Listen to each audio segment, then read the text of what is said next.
Hey Story Freaks, balik lagi di cerita aja sama gue. Sesuai janji gue, waktu itu gue pernah bilang bahwa gue akan menceritakan kisah tentang kegagalan dari eksekusi atau hukuman mati. Gagal berarti tidak terjadi. Nah, dari kasus-kasus yang akan gue ceritakan ini, jadi eksekusi mati sudah dijalankan tapi ternyata gagal. Dalam arti kata bahwa eksekusi matinya tidak jadi dilaksanakan. Nah, berikut ini gue akan menceritakan 5 kisah tentang kegagalan di eksekusi mati.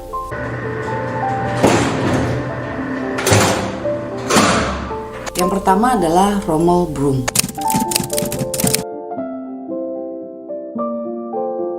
Jadi Broom ini dijatuhi hukuman mati setelah terbukti bersalah melakukan pemerkosaan dan pembunuhan tahun 1984. Korbannya bernama Trina Middleton, seorang remaja berusia 14 tahun. Nah, eksekusi matinya ini sebenarnya dilakukan pada tanggal 15 September tahun 2009. Jadi Broom ini merupakan pecandu berat narkoba jenis suntik. Nah, kebetulan dia ini jatuh hukuman dengan metode suntik mati. Pada saat petugas mau melaksanakan eksekusi, itu mereka kesulitan mencari vena yang masih bagus untuk menerima suntikan. Jadi saat itu Broom itu harus menerima 18 kali tusukan dalam waktu 2 jam. Jadi si petugasnya karena kesulitan mencari venanya, dia tusuk-tusuk itu sampai 18 kali. Bahkan Broom ini sampai menjerit kesakitan. Nah, akhirnya si petugasnya menyerah dan Broom dibawa kembali ke penjara. Kemudian dia dijadwalkan lagi melakukan eksekusi yang kedua itu pada bulan Juni tahun 2020. Bedanya lumayan jauh ya, dari tahun 2009 sampai 2020 dia harus menunggu untuk eksekusi kedua. Nah, kemudian ditunda lagi sampai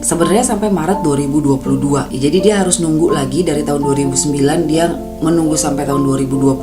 Abis itu dia harus nunggu lagi sampai Maret 2022. Tapi ternyata Broom ini dinyatakan meninggal di penjara pada tahun 2020. Jadi waktu dia lagi menunggu eksekusi matinya yang kedua kali dilakukan, yang tadi udah ditunda-tunda itu, dia meninggal duluan karena terpapar COVID-19.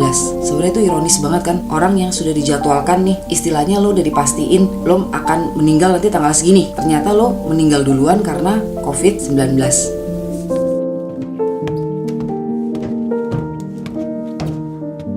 Yang berikutnya adalah Wenceslao Moguel. Jadi Moguel ini ditangkap ketika bertempur melawan pasukan revolusi Meksiko. Ia sebenarnya tidak menjalani proses pengadilan dan langsung dijatuhi hukuman mati pada bulan Maret tahun 1915. Jadi dia waktu itu dikenakan hukuman mati dengan metode tembak mati. Jadi eksekusi mati dilakukan oleh regu tembak. Nah, ajaibnya setelah menerima 9 bahkan 10 kali tembakan, si Moguel ini masih hidup. Jadi sebenarnya kan kalau regu tembak itu satu orang, di senapannya hanya ada 1 peluru. Nah, jadi kalau 9-9-nya udah nembak dan si orang yang mau dieksekusi ini belum mati, setahu gue adalah komandannya dia harus maju terus dia tembakin ke organ vital, biasanya kepala gitu kan. Nah, ini bahkan sampai tembakan ke-10 pun ajaibnya si Moguel ini masih hidup. Jadi waktu itu dia sampai dikatakan bahwa dia bisa nahan rasa sakitnya, terus nunggu si regu tembaknya ini pergi. Abis itu dia selamat lah ya, karena dia masih hidup setelah 10 kali tembakan. Jadi di sini yang gue nggak bisa bayangin gimana dia menahan rasa sakitnya dari 10 peluru loh yang masuk ke badan dia. Bahkan satu tuh di bagian pipinya tuh yang bikin mukanya jadi ada luka besar gitu. Dia harus nahan sampai si Algojonya ini pergi dan meyakini kalau sebenarnya si Moguel ini udah tewas gitu kan, karena 10 peluru yang mereka tembakin. Tapi ternyata ya Tuhan berkehendak lain lah di sini. Jadi dia masih hidup. Nah, tahun 1937 Moguel ini bertemu dengan Robert L. Ripley. Jadi dia menceritakan tentang kisah hidupnya dan bahkan bisa disebut sebagai legenda lah ya. Bagaimana dia bisa selamat dari eksekusi mati. Nah, kisah hidupnya ini masuk dalam daftar aneh tapi nyata, yaitu Ripley's Believe It or Not tadi. Next adalah Joseph Samuel. Orang ini dinyatakan bersalah setelah melakukan perampokan serta pembunuhan seorang wanita yang kaya raya. Jadi tahun 1803, Samuel dibawa ke Parramatta untuk dieksekusi mati dengan hukuman gantung. Nah, saatnya tiba waktu eksekusi, kepalanya tuh mulai dipasangi tali oleh eksekutor. Tapi ada yang aneh pada saat eksekutor menarik tuasnya. Jadi sebanyak 3 kali, setiap kali ditarik tuh talinya putus. Itu sih aneh buat gue, kalau 3 kali berturut-turut talinya setiap kali ditarik putus. Ini yang salah eksekutor apa talinya apa gimana gitu kan. Itu hal yang sama terjadi sampai 3 kali. Sampai akhirnya Samuel ini dibawa kembali ke penjara dan hukumannya terus dikurangin jadi menjadi hukuman seumur hidup. Buat gue lucu gitu, maksudnya ngebayangin kalau 3 kali berturut-turut dia yang seharusnya digantung tapi talinya putus. 3 kali 3 kali itu putus semua talinya. Kan aneh gitu kan mestinya. Yang salah siapa gitu? Apakah eksekutor, apa talinya, apa siapa gitu? Apakah memang di sini ya bisa jadi ada konspirasi apa gitu yang bikin sampai nggak terjadi gitu kan eksekusinya itu kan.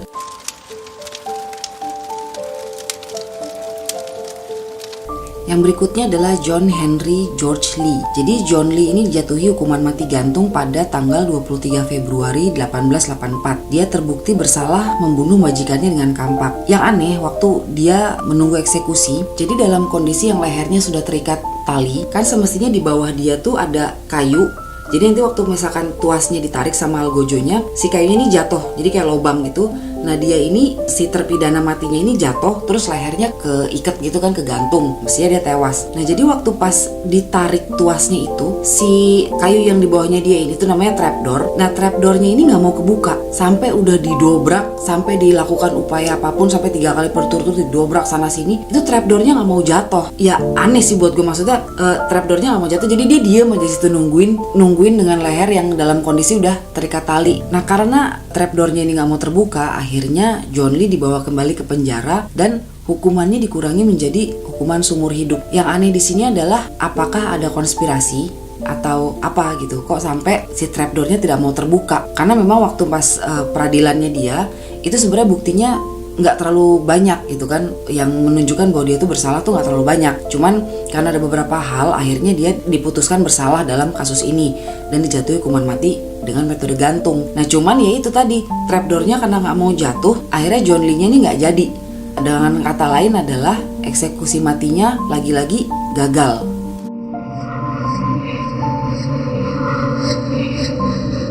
Nah yang berikutnya, yang terakhir adalah seorang perempuan bernama Anne Greene. Kisah ini sengaja gue taruh di paling terakhir karena buat gue ini sangat menarik. Bahkan ada banyak orang yang menyebutkan bahwa kisahnya ini adalah merupakan kisah dari seseorang yang bangkit dari kematian. Jadi Anne Greene ini adalah seorang perempuan berusia 22 tahun yang merupakan pelayan di kediaman Sir Thomas Reed. Pada tahun 1650, tepatnya pada musim semi, dia ini digoda oleh seorang remaja laki-laki yang bernama Geoffrey, yang kemudian diketahui adalah Geoffrey ini merupakan cucu dari majikannya, yaitu dari Sir Thomas Reed tadi. Kemudian Anne Greene ini hamil dan 6 bulan kemudian dia melahirkan. Otomatis kondisi bayinya itu prematur kan. Jadi karena dia melahirkan sendirian dan kondisi yang prematur, bayinya ini meninggal. Nah karena ketakutan, Anne Greene ini menguburkan bayinya di lubang pembuangan. Ada orang yang tahu tentang aksinya ini terus melaporkan ke majikannya. Karena memang saat itu diketahui bahwa Sir Thomas Reed ini adalah seseorang yang sadis. Atas perbuatannya ini ditangkap. Pada Desember tahun 1650, Greene diadili atas tuduhan pembunuhan bayi. Kemudian ia dinyatakan bersalah dan dijatuhi hukuman mati gantung pada tanggal 14 Desember tahun 1650. Setelah eksekusi dilaksanakan,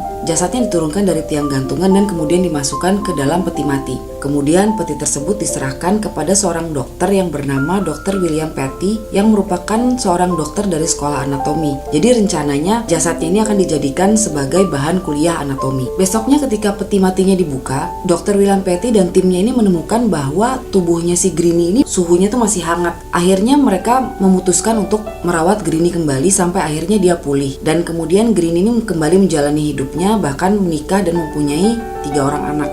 Kisah Anne Greene ini disebutkan banyak orang sebagai kisah dari seseorang yang bangkit dari kematian. Karena waktu dia diturunkan dari tiang gantungan sebenarnya dinyatakan bahwa dia sudah meninggal. Makanya terus dia dimasukkan ke peti terus dikasih ke Dr. William Petty tadi kan, karena dia mau dijadikan sebagai bahan kuliah anatomi. Tapi ternyata Greene ini tidak meninggal sebenarnya. Jadi waktu pas dibuka kan tadi gue sebutin kan, waktu pas dibuka ternyata tubuhnya tuh masih anget, jadi dia sebenarnya nggak meninggal. Nah, untuk sebagian orang dan gue terutama sebagai orang yang percaya sama Tuhan, ini adalah jalan dari Tuhan sebenarnya untuk menunjukkan bahwa ya ini belum waktunya lu meninggal gitu, walaupun lu diputuskan harus dieksekusi mati, cuman kalau memang Tuhan belum berkehendak lu meninggal ya nggak akan, gimana pun caranya nggak akan meninggal gitu kan. Nah seperti yang udah gue sebutin di video-video gue yang kemarin tentang hukuman mati, gue pernah menyebutkan tentang pro kontra dari hukuman mati. Jadi ada orang-orang yang menyatakan bahwa hukuman mati ini nggak sesuai dengan hak asasi manusia, karena mau gimana pun juga yang menentukan hidup matinya seseorang itu adalah Tuhan.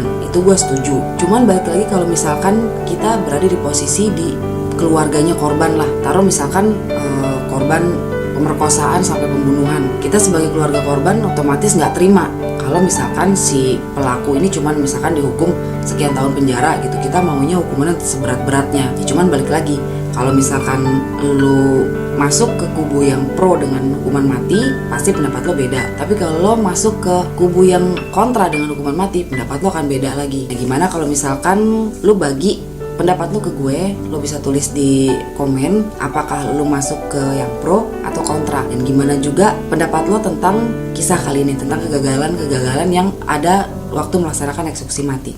So, sekian dulu video gue kali ini. Terima kasih karena lo udah menonton. Stay tune terus di video gue karena masih banyak lagi cerita-cerita yang akan gue ceritain ke lo. Jangan lupa subscribe, like, comment, and share supaya lo gak ketinggalan cerita-cerita dari gue. Karena lo gak akan tahu misteri apa yang akan terjadi di sekitar lo. Gue Erika, stay freak.